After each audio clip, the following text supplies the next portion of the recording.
Hello once again, Star Wars and Unboxing fans. Welcome to another episode of Darth Tuba's Star Wars Unboxing Show. I'm your host, Darth Tuba, back fresh from my Disney vacation. And thoughts on that? You probably saw that in the last video, anybody who watched. If not, go back and see it. It was kind of a walkthrough video of the current offerings at Disney World regarding Star Wars in terms of stores, experiences, that type of thing. Kind of the calm before the storm that is Galaxy's Edge, which opens in just about a month. And I just kind of wanted to see what's there now, what's going to be, maybe that'll be going away, maybe that'll be changing in some some format, who knows. But I was really excited to be there, really excited to do that. A lot of people ask me, oh, you must be like kicking yourself that you can't be there for the opening of Galaxy's Edge. And to be honest with you, I am not kicking myself for two reasons. Number one, I'm not one for, waiting, with any long length of time for anything. I like the fast pass system that they have. I like virtual queues, or they give you a time to come back later and do something else. I just feel like my time is a lot more valuable than just waiting an hour, 2 hours for a 4-minute experience like a ride or something like that. And I rarely do it. That's my opinion. I respect other people's opinion differently, but that's if they differ in their opinion. But so I'm not really one for that. So I'm okay with them. All the people getting the all the excitement from that first day operation, be the first one to be there, the first one to see it. And plus, it's kind of already lost that luster now that it's already open in Galaxy's Edge in Disneyland, and it's pretty much a carbon copy of it with the exception of a few entrances. And so I'm not feeling like we're going to see anything crazy new. I'm sure that there'll be some evolution and things that'll work on it. So I'm excited. The other reason I'm not too worried about not being there first is that for those who don't know this, my daughter, who is her name is Karina, and she is actually working down in Disney as part of the Disney College program presently, hoping to kind of break into the Disney company as an artist at some point in some kind of a format, some kind of creative development kind of format. She's just working as in merchandising down there right now, but she is, as a cast member, she was able to get a spot in one of the previews for cast members. In fact, she's pretty much on the very first day, which is August 1st, which is just in a couple of days from now as of this recording. And she's going to get to go in and check it all out, which I will live vicariously through her. And I'm so excited about that. So it'll be really cool to experience it. I won't be posting any videos or anything of that nature until the official opening day happens. And even then, it just depends on what she's able to record herself and send me. I'll get there eventually. I am planning some trips to visit her in the fall, Thanksgiving, and again at Christmas. So I'm sure at one of those areas we'll be able to get in. So, all right. But from that trip, there is something that I've done, and I do this on every Disney trip. I do make a few purchases down in their stores down there. That most of the stuff down there is either exclusive to Disney parks or to the Disney parks / Disney store. And I do often take advantage, because we have a very good discount. If you're an annual pass holder, it's 20%. But I take advantage of the service that they offer, which is to ship anything that you purchase home directly. They actually offer like 3 ways that you can take out merchandise in addition to just taking it in a bag and taking it out of the store. They can ship it to the front of the park, so that let's say you buy something in the morning and you don't want to drag the bag around all day, you can go and enjoy the park. And then they'll, as long as it's longer than a certain amount of, like 20 minutes to an hour or whatever their time frame is. If it's an hour or past that or something, they will actually pick it up. You can go to the gate and pick up your items and then take them out that way. If you're staying in a Disney resort, they will ship it for free to your resort, and you just have to go to your whatever resort you're staying in, their gift shop, and they'll have it for you usually by noon of the next day after you purchase it. And then lastly, they will ship it home. Now, of course, you have to pay a shipping fee, either a ground fee or an air fee. I always go with the ground fee because it's much cheaper, and it usually takes a little while. But they always say it could take anywhere from 2 to 4 weeks, but it always arrives within like 2 to 4 days of when I send it out. So I always take advantage of that. It's a few extra bucks, but with the discount even still ends up, you end up coming out ahead, with less money paying for the product anyway. So that's kind of what I do. I don't need to lug the stuff. I don't have to think about packing it. And when you see what I was able to pick up, you'll understand why there was a weight issue that would have made carrying it in a suitcase a little bit more challenging. So before we get to the unboxing, unveiling of this, I do want to talk two things that were given to me, and I'll definitely get some close-up items here. The first one is this, okay, which it looks like an ordinary dollar bill, but what I will do is I'll bring it up a little bit here, but I'm also going to put in a close-up here, okay, and you'll see that this is actually a dollar bill with a Yoda on the front of it. A friend of ours, a friend in our family, a group of family friends of ours, actually found this in a art store and was able to secure it and give it to us. Now, I will say that I don't know how legal this is, because this is an actual dollar bill that they just basically taped a picture of Yoda over the George Washington, but it looks very much like it was like Yoda on the dollar bill. So I thought that was kind of cool. I thought it was an interesting thing. Obviously, I have no intention of using it as a dollar. I'm just going to, tack it up someplace, as part of the collection. So I thought that was really cool. That was to, I'll shout out to the Where's Vicky family and we're friends of ours, and really great friends that gave this to me. So I also teach their children, so it's in our school, in our local school. So thank you very much for that. So that was one thing, and then the other thing I did manage to grab and take home, and I'll do an unboxing of this in a moment. And this is a Droid 4-pack, Droid Factory 4-pack. We have had Droid Factory 4-packs in the past, but this one was for Solo. So I think that is a really cool thing, and I think that's I think about the droids that existed in Solo: A Star Wars Story. For the most part, I think they were the droids that were down in Kessel.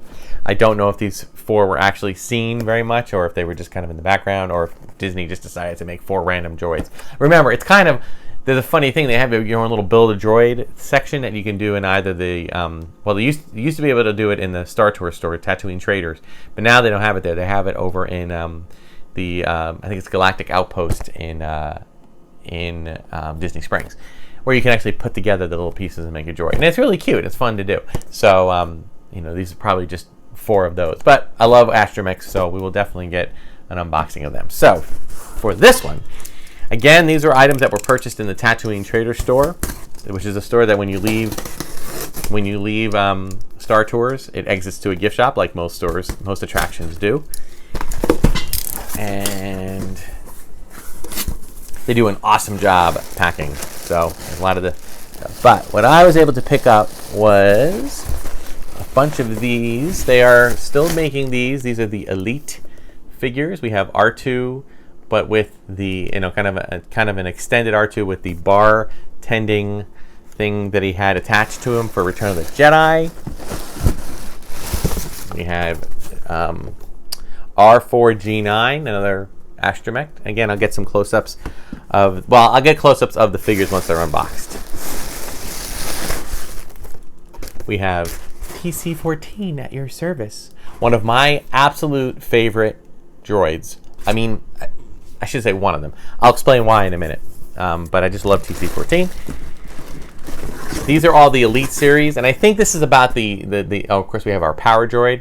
I think that these are the end of the Elite series, or at least they might be taking a hiatus from them. For those who don't recall, the Elite series were a series of I would say they're like 6 to 7 to 8 inch, somewhere in between there, figures put out by Disney, very high detailed and metallic, all basically metal. And they released them starting when The Force Awakens came out, and it kind of continued on through Rogue One, through The Last Jedi, and I think there were some for Solo, but mostly I think it kind of took a back seat after that, and it, as a lot of things do. And then in addition to that, I picked up a whole bunch of these collector packs, which I'll explain what they are in a second. So just making sure, there's another one. The collector packs are essentially just packs that have, they're just packs that have a series of 2 or 3 little figurines in them, and Disney has a whole collection of them. So we will open them up shortly. Oh, I didn't realize how many I got. Wow. I think they might have, I don't think I bought that many. They might have thrown extras in there. Who knows? But anyway. All right. So yeah, the Elite series are metallic figures, and they're very heavy. And that's one of the reasons why shipping them home was definitely a cheaper option, because putting these in especially the Power Droid and R2. The R2 series and the Power Droid are really, really heavy because they're just like, it's like they're solid metal. So having them kind of put them in your pack could result in your suitcase going too heavy if it's pretty close to the limit that you're allowed to take on a plane, and you're going to pay an extra fee and blah, blah, blah, blah. So we don't want to do that. So why don't I start with the Elite series and get them working. All right, we'll start with our Power Droid, or GNK Power Droid, which is, by the way, one of the reasons that's their, I don't know if that was retconned, but the other popular name of this droid is the Gonk droid, and I think that actually came from the fact that gonk was the sound it makes when it walks around. It makes this kind of gonk, gonk, gonk, gonk, gonk, gonk, gonk. Okay, now I will say this: these guys are nasty when it comes to the twist ties on the inside here. So I think what I'm going to do to save time is, at this point, what I'm going to do is I will run the video at high speed just to get the 4 figures open a little bit faster. Okay, so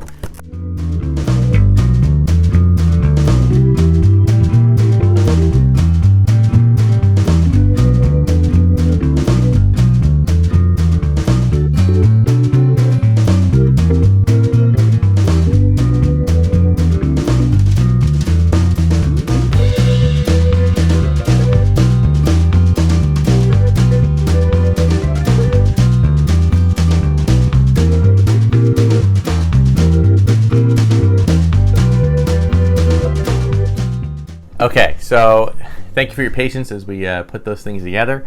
We'll get to our droid building and our droid packs in a minute. But for these guys, I will say that, you know, I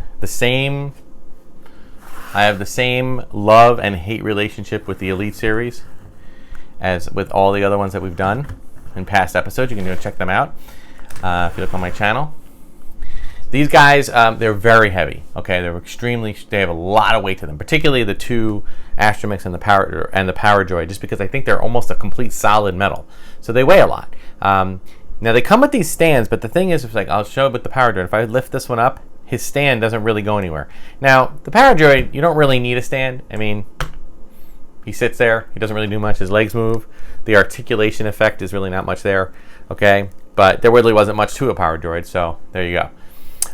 My biggest complaint and my biggest love would have to be the R2, and that's because it comes with the bartending extension attachment, and in it has not 1, not 2, but literally 1, 2, 3, 4, 5, 6, 1, 2, 3, 4, 5, 6, 7 little tiny glasses. Okay, now they leave the bar itself, and I'll get some close-ups of this. The bar itself has these little tiny indentations in them, little holes that you can drop the pegs, the bar in, and it's supposed to line it in. But I have yet to be able to have them really work too well.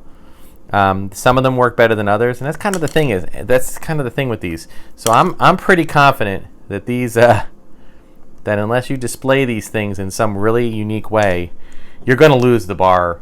You're going to lose the glasses. They are so tiny and so easy to lose. In fact, I've already just I've lost one already. Or I didn't lose it. It just fell over. All right. So what I would suggest, now it does seem like that they have a little bit of an imprint that if you put them in, it works. But this is just such a flimsy piece of plastic that, yeah, but this isn't metal, by the way. Yes, this part is plastic. The glasses are plastic and the metal and the thing is plastic. It seems that once you get it in there, it works, but it's just that you got to have very nimble fingers, otherwise the other ones are going to go. Okay. Another suggestion I would have is to take they're like little tiny shot glasses.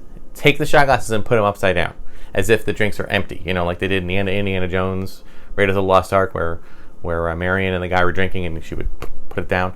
Do it like that, because I think that you run a better shot of not losing the glasses that way. Right now they seem to work in the little peg, but if you do any kind of movement at all, they're going to come undone. And then of course we have the, I don't even remember the name of it, or I already lost the name of it, RG something or other. I'm not even sure where it goes, but you know, it's just a standard droid. It has no other extra little parts to it. The leg does, it has this really cool feature where the third leg, center leg, you push it and it locks in, and then you push it again and it locks out. Great feature. One of the best things to come out of this. Okay, I'm positioning this one in the three leg position. Okay, and the dome spins. And then there's TC-14, which TC-14 is one of my favorite droids, and I'll tell you why. It's a very simple thing, but it's no more than just another C-3PO type unit, protocol droid series. Okay, but at the start of episode 1, okay, when you're watching episode 1, okay, and you might got to imagine, now I know there's a lot of people that hate Phantom Menace. A lot of we've talked about that in previous episodes. I'm not one of them. I love Phantom Menace. But one of the reasons I love Phantom Menace is that I felt that there were just enough beats, moments, things around the movie that harkened back to original Star Wars. That made me kind of feel like, okay, I'm in this universe. It's cool. I'm in this universe. I'm okay. I'm sold. One of the things, and I guess I could say, first you watch the movie and it gave you the same A Long Time Ago in a Galaxy Far, Far Away. It gave you the Star Wars logo with the iconic John Williams music. And then as soon as that ended, okay, and then you see a planet, you see a ship going towards a planet, and you see some people in it, you see, the silhouettes of what you assume to be the Jedi.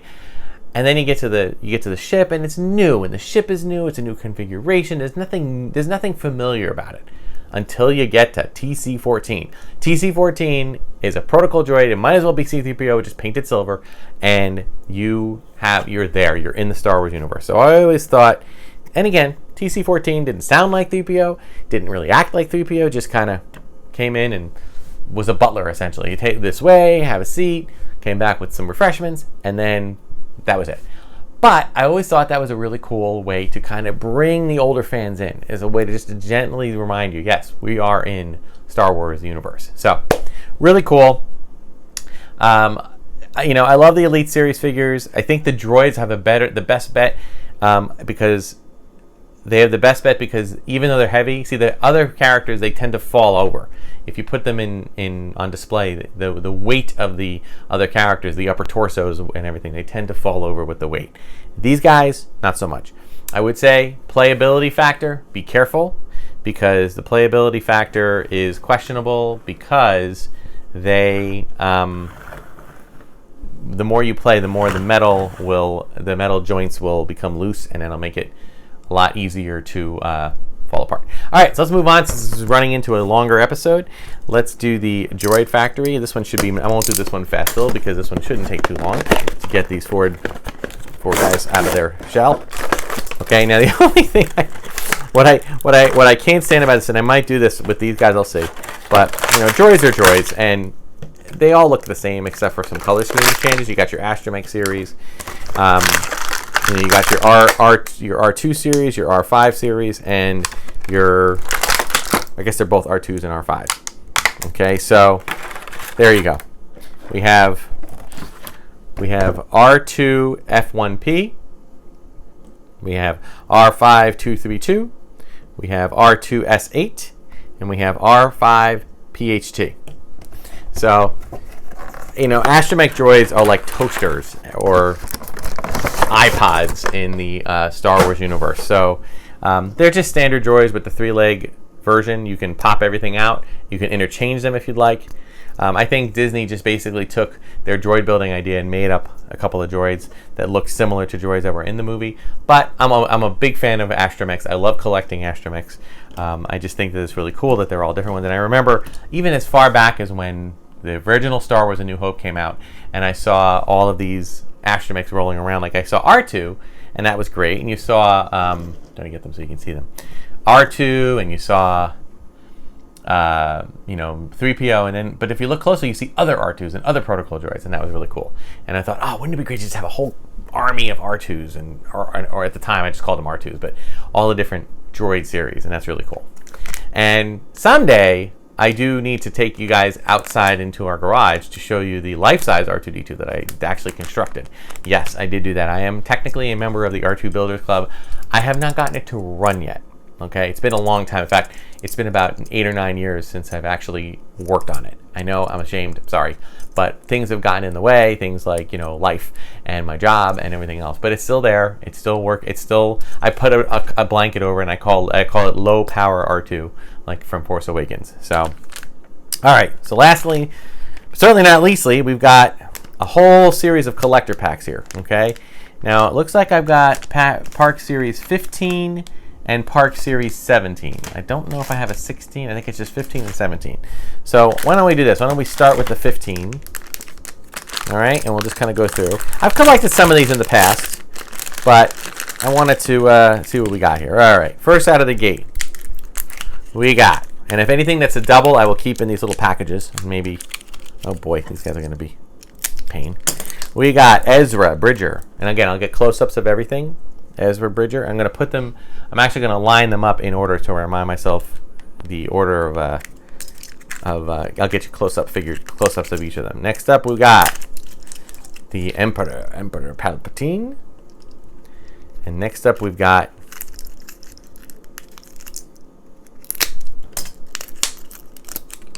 Zam Wesell, the bounty hunter from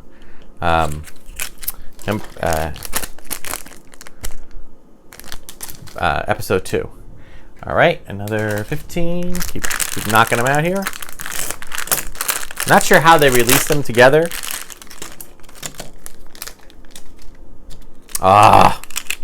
My favorite ancillary, because of my profession, we have a Cantina band member. I'm just lining them up behind each other so I know what order to. I'll get close-up photos of them. They're just little figures, you know. They're just little, almost like army men kind of thing.